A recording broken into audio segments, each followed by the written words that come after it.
嗨，大家好，我是磊哥，今天是 G318川藏线骑乘第13还是第14？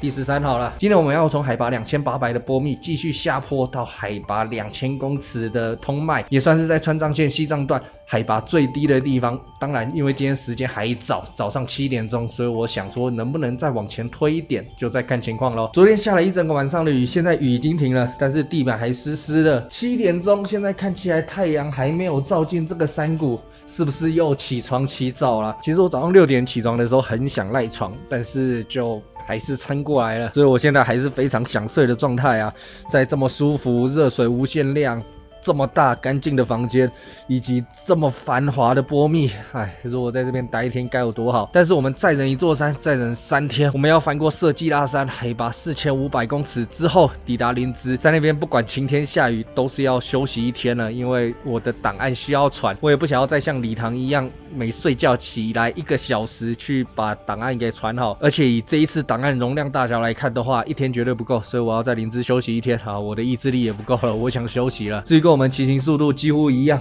的2位中国车友们，今天他们应该是要搭车前往林芝了。虽然我是宁可休息也不愿意搭车的人，因为我觉得搭车就枉费了我前面13天的努力。我们先出去找个早餐，等到太阳亮起来之后才比较有动力吧，不然现在阴阴沉沉的，没有什么想骑车的感觉。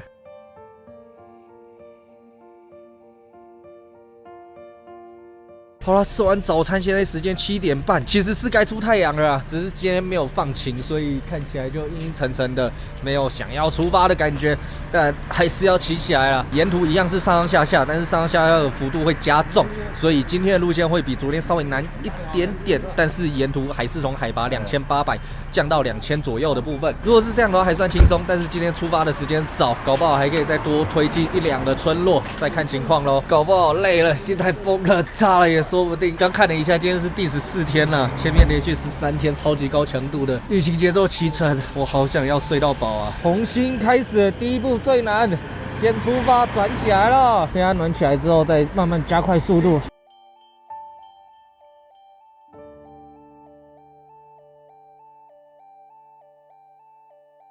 骑起来之后，果然好多了。希望有一些微风太阳，可以把地上的水汽都带走，这样心情会更加的美丽。前半段我也不知道要用360还是平面相机录，上上下下的。360的缺点是难剪，但是可以补足我一些脸部表情。上坡是没得选，一定要用360，不然我的手扛不住，太累太喘了。接着这2种都可以，那就平面先录一段吧。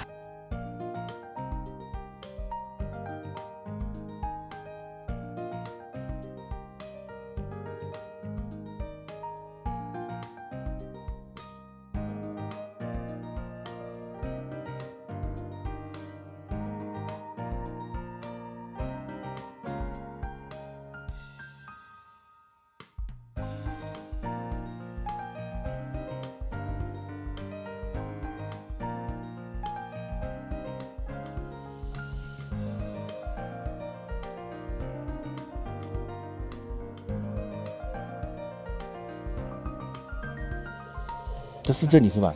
哦，对，那边耽误你点时间啊。不会，我给你拿着，好的，谢谢。先整理。原本讲说早上骑个车，如果再不飞的话，感觉今天又是一个持续下坡，没有办法飞到空拍机的节奏了。发现很多人的想法都跟我一样，就在旁边停了车，拍这个河流蓝绿色湖水的颜色。听说是只有4、5月才会呈现这样的颜色，之后就是正常水，不然就是黄浊的颜色。可以看到后面云雾缭绕，从云的之间露出一点白茫茫的雪山以及阳光的颜色。越靠近林芝，水汽越来越多，而且海拔降低了。森林的感觉又出来了。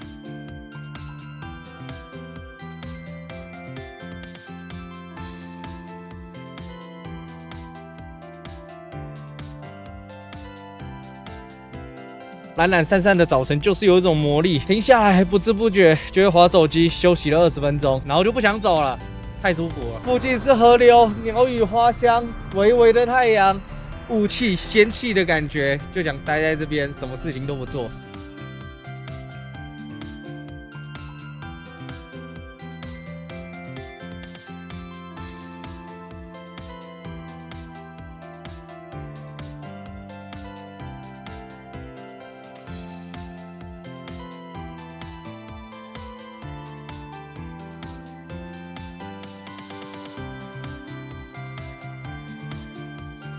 通麦今天肯定到得了，鲁朗的100公里我好像是给汽车走的。 脚踏车好像要再多26公里，我不确定。而且现在海拔2600，通麦海拔2000，鲁朗的海拔3300，肯定是到不了鲁朗。今天会想要挑在通麦跟鲁朗的中间点，骑到哪就上到哪。明天能不能上设计拉山，海拔4500，就是要看今天能够努力到什么程度。但我今天没有什么想要努力的氛围，呼吸一下低海拔的空气，森林的芬多精，微微的湿润的味道，这就是旅行的感觉。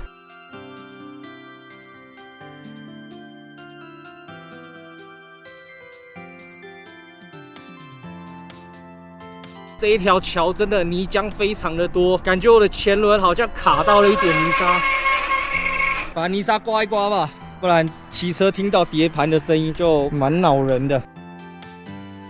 现在时间也将近11点了，看看有没有卖点简单的串串。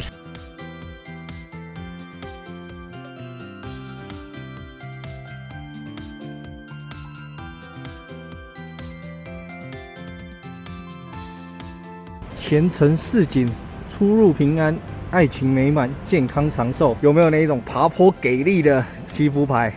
就这样子一个小小的洞，走下去，走上来。进去参观了一下藏王洞。当然，我不是一个对宗教非常有兴趣的人，在事前出发的时候，我就应该要做一些功课了，只是就懒了，想说现场实地看到。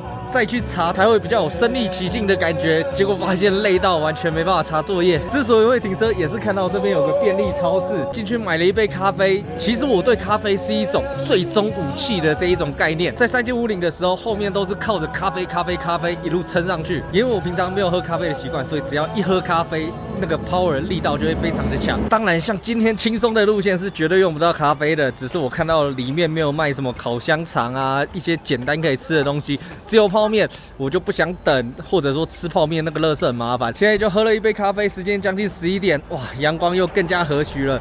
我们撑到下一个村落，再吃一点正经的食物喽。咖啡真的是立马见效，现在踩起来起步，原本都需要2到3分钟去转起来调试一下，现在一踩下去就马上进入状态了。318国道3990K。 等一下，马上就要突破4000的里程牌了。直到现在，我都还没有去查拉萨的里程牌，不重要，重要的是抵达拉萨之前，还要翻过2座大山。只要有一座山挡在前面，不要说拉萨，我想象不到了。我现在连林芝我都还想象不到。但脚踏车就是一个很神奇的运动。13天前我在成都，我也想象不到我现在人在接近终点，2个大城市、2个大地名的地方骑车。脚踏车的好处就是，只要你骑。 只要有累积，你就一定可以朝向终点逼近。当然啦，骑脚踏车你也要看地图嘛，方向正确，但不会像现实生活中会有那种白做工啊、觉得不平等啊、受委屈之类的。脚踏车很单纯，踩就会前进，踩就会到。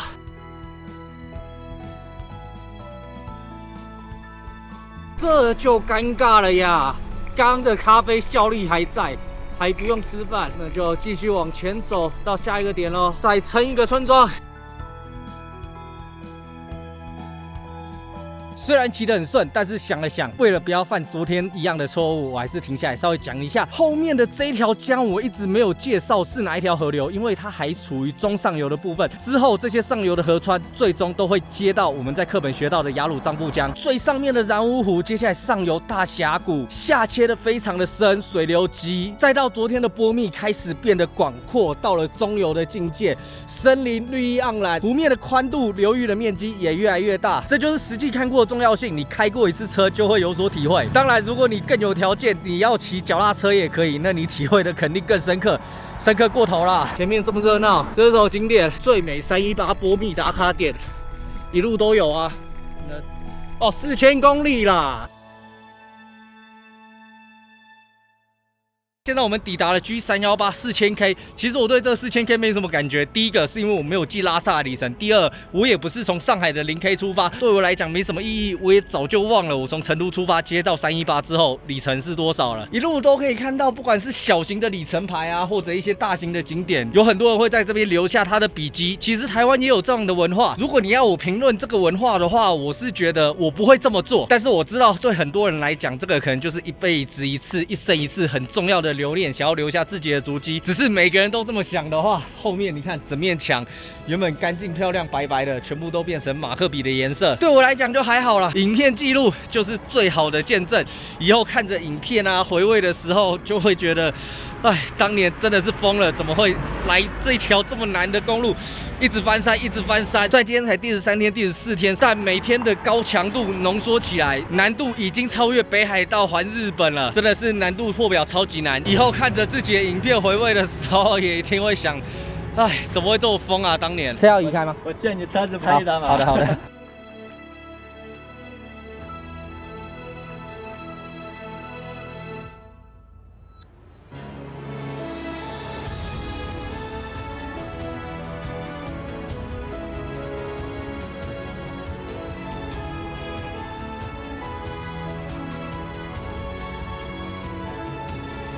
13天已经很快了哎，很多隧道通了以后，直接把那个70号道拐的那个山就穿过去了，直接跨那个怒江了，所以这个海拔都不用爬升了。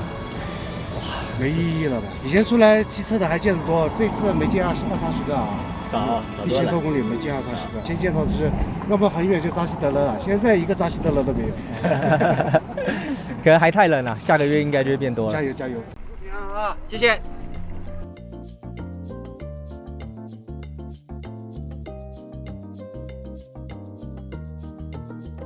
该吃饭了吧？刚刚的心态完完全全是在挑的感觉，这边没看到好吃的就继续骑下去，好像又要骑出去了。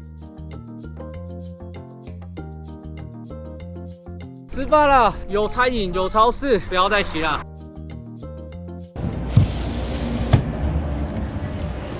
来个蜜桃套餐，蜜桃冰淇淋、蜜桃饮料，再配个红烧牛肉面，不要辣，面条少点。有种日本冰淇淋品质的感觉咯。还好我先买，先放着解冻一下。蜜桃乌龙蛮清爽的，精选鸭屎香单丛，原来这就是鸭屎香的味道，会有点涩涩的，但是是好喝的。不要辣，不要酸，不要香菜。好，谢谢。色是少点。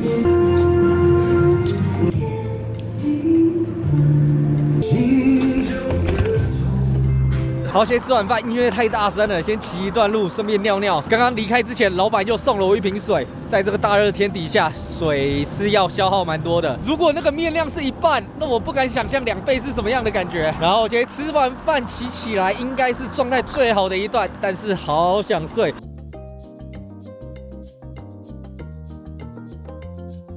1.5公里，爬升88，是一个比较大的起伏。虽然大家看到我现在在喘，讲话都要断句，但我其实可以很明确的感受到，在这个海拔2350的地方，空气还算蛮浓厚的。这空气美味，多吃一点。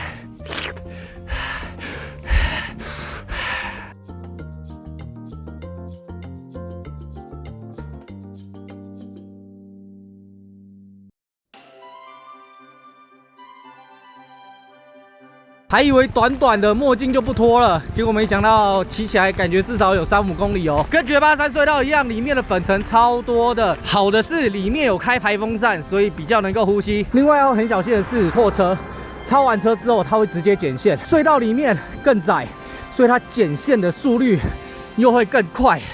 刚刚的隧道是缓下坡，我骑的也很快，所以剪着剪着，货车的墙壁会一直往你这边靠。刚刚我也是按了刹车。不然我就要被夹死了。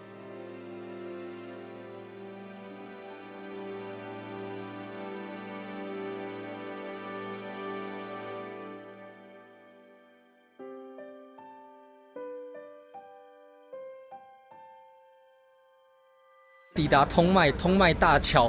很显然的，现在时间下午2点半，今天不可能停在这边。再往下到鲁朗的话，还要骑70公里，爬升要爬升1300，我觉得时间上不太够。但是中间沿途还是有很多村子，所以我们就准备爬坡过这个通麦大桥。以前这边叫做通麦天险。最早的时候是连桥都没有，要在山坡墙壁上面走一些很险恶的道路。后来有了轻便桥，一直被冲毁，直到现在才盖了这个通麦大桥，可以直接自由人车通行。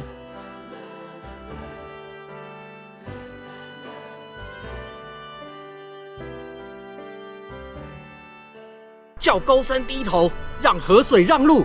虽然听起来是有点霸气，但我个人是不太喜欢用这种的用法。大家看我影片，我都会说我要挑战川藏线 G318，我不太喜欢用征服这个字眼。我们人类大部分的时候还是在顺应大自然的环境下做出取舍最好的选择。我们确实可以一定程度的稍微改变大自然的地貌地形，可是相反的，只要大自然一次超级大台风、大地震，不管德国、日本、中国的工艺工法，在极端的自然灾害面前，全部都不堪一击。我也是在这个大自然的条件下，走在前人修筑的路上，来欣赏这条 G318，单纯的自我挑战、自我实现啦。我知道有些人喜欢用征服这2个字，也没有其他意思。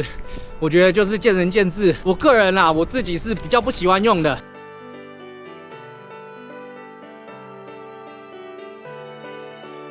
虽然只是1.5公里的隧道，但是有开这个排风扇，骑起来舒服多了。隧道内也没有太多粉尘。想当年绝巴山隧道7公里，跟现在一样是缓上坡哦，怪不得骑到晕倒。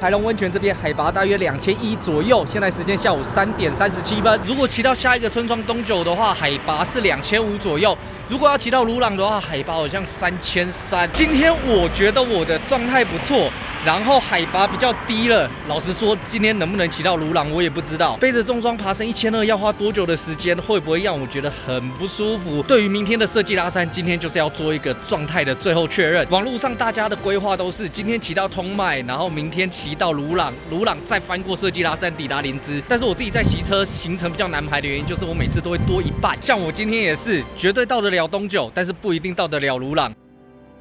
但是在这边想也没有用，骑起来才有答案。边骑边测试，边看一下现在的进度如何咯。出发了 ，Go Go！ 这种是不是牧羊犬啊？看起来超聪明的。好啦，没有车啦，要不要过嘞？看起来没有，他只是左看右看而已，害我一直等他。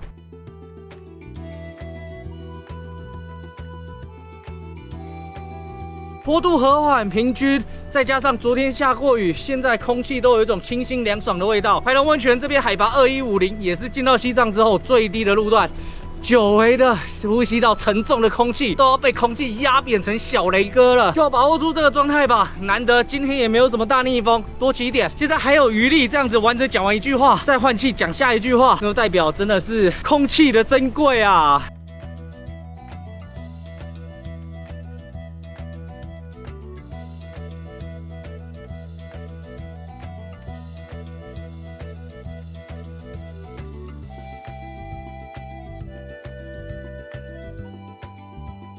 感觉在这边住也是一个不错的选择，但是现在时间才下午4点45分，再加上我已经领略到了高海拔之后，早上天气是冷到没办法骑车的。与其早睡早起，观念要改一下，变成晚睡晚起，让自己的骑车作息跟着山谷里面的阳光一起。谢谢，谢谢。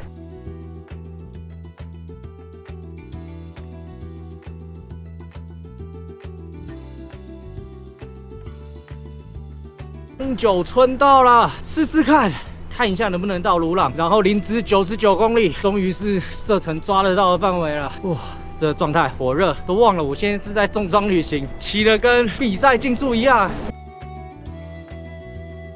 是吧？对，到鲁朗还有29公里。到鲁朗中间还有村落吗？有一个，从哪里骑过来？成都。土豆肉丝盖饭，饭帮我少一些。好爽嘅是以为那切不成，对不对？天安门啊，就是天安门的。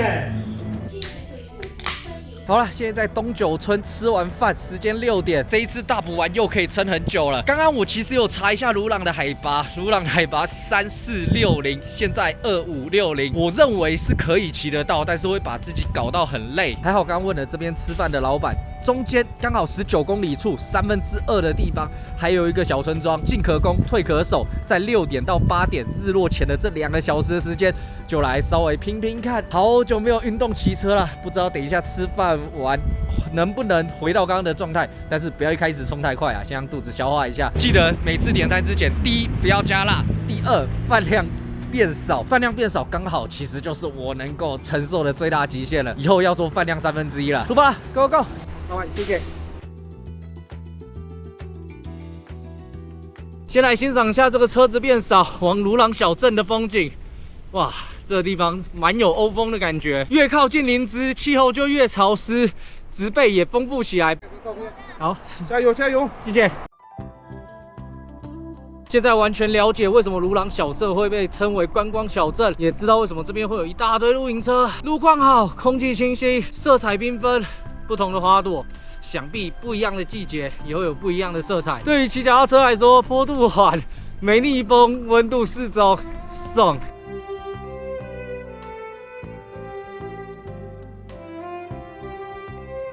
完全进到爬坡的 zone 里面了。海拔还在持续飙升中，还记得我之前在练车的时候，骑到海拔2000多就很喘了。来到318之后，整个基础水准拉高2000，在海拔2000公尺的地方骑车等于海拔0。现在快3000，那大概就是一个阳明山的高度。现在就只想好好骑车，享受一下这森林。景色很单调啦，没有什么在变化了，就是很漂亮的绿树，有一些黄色的叶子，偶尔会有桃花。这一段让我自己享受一下。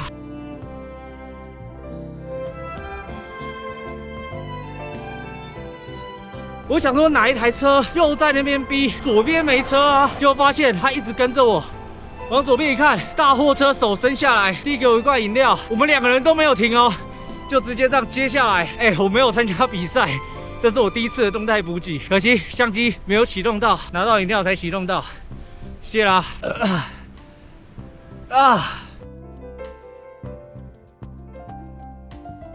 哦，好多人在露营好享受。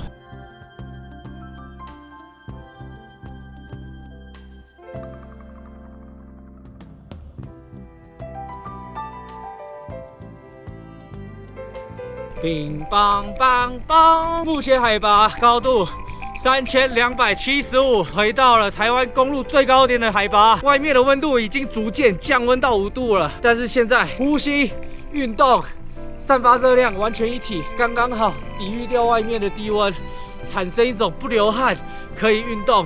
哇，散热器的作用，用电脑的术语就是现在是在加液态氮超频啊！去，加油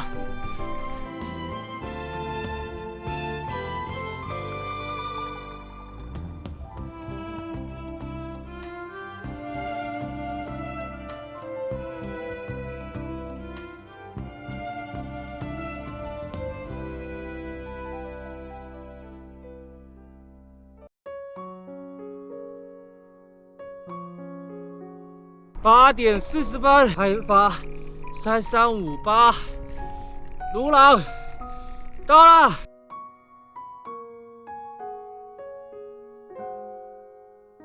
今天还没有订住宿，但是看到一整排啦，可以比一下看一下。先拍张照，古色古香，又灯火通明。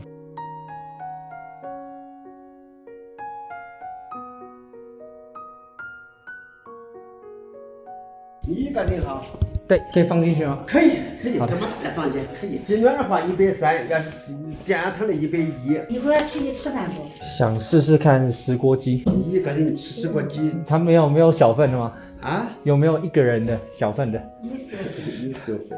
他有电，你把电饭插上，好，出去吃饭，回来房间床是热的。带大家看一下这个110块的房间，豪华是真的豪华，110也不贵，只是最近都住那些50、70、80的。但是这个重要哦，坐的马桶，蹲的你的脚会酸，有时间限制，反而压力很大，你会拉不出来，明天的骑乘表现就会变差。但是这种做的，然后我现在其实不饿，刚吃了一盘土豆丝嘛，但是看到鲁朗这个小镇灯光的样子，我就觉得还是要出去拍一下，稍微逛一下。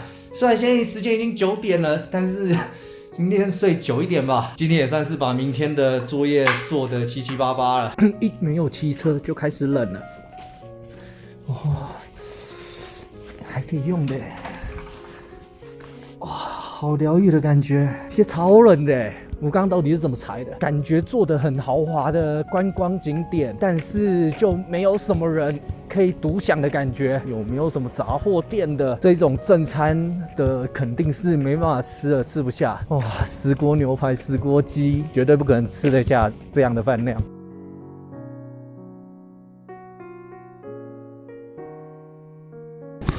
直接买一桶冰淇淋，哇，琳琅满目，该怎么选嘞？先这样吧。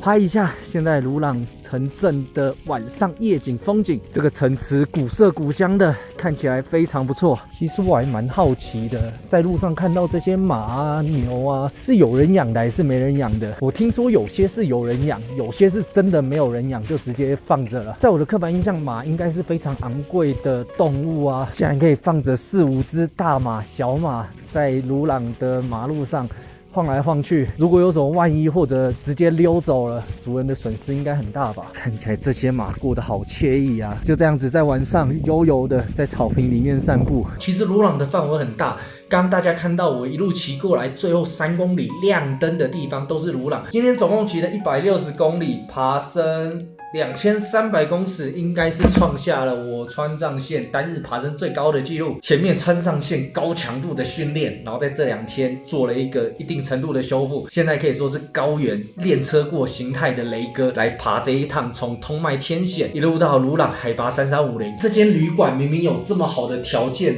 就我一个台湾人来看就毫无可挑剔，又干净豪华，只是在整个鲁朗的大街里面，它就藏在一个小角落，如果老板不出来招客的话，真的不会想要进去。比较乡下的地方、城镇，我都有感觉到人们很努力在生活，然后很诚实。只是从我一个外地人来看的话，我就觉得好像还可以再多用一点方法。譬如说我在 Google Trip 高德上面其实是查不到这间住宿的，查得到的都是那些在大马路旁边很豪华，感觉就是3、4、5星级的酒店那一种。如果可以在正确的平台用上正确的行销的话，想必赚钱也会变得比较轻松。但是人家老人家大把年纪了，想真的要学这个也很难。我觉得就是生活过得快乐就好了。相较之下，台湾的薪资水平高，但是感觉好像就没有办法过得很快乐。为了赚钱，牺牲了自己很多事情，小时候想做的事情，自己以后想要做的事情。不知道大家会觉得哪一种比较幸福？是淳朴单纯，但是没有什么物质生活，还是想买什么就买什么，可是压力大、高压，有没有办法放下的责任？其实我现在也是在2边之中捉摸不定，到底是哪个好。如果没有在台湾这样子赚钱，我可能没有足够的钱进行这一趟318旅行，或者说未来的规划。这一题就没有标准答案啦，我相信每个人心中都有自己的想法。好啦，回归正题，明天我们就要翻过色季拉山，下坡抵达林芝。因为要传档案的缘故，在林芝的电竞酒店，我可能会再选择再多住1晚。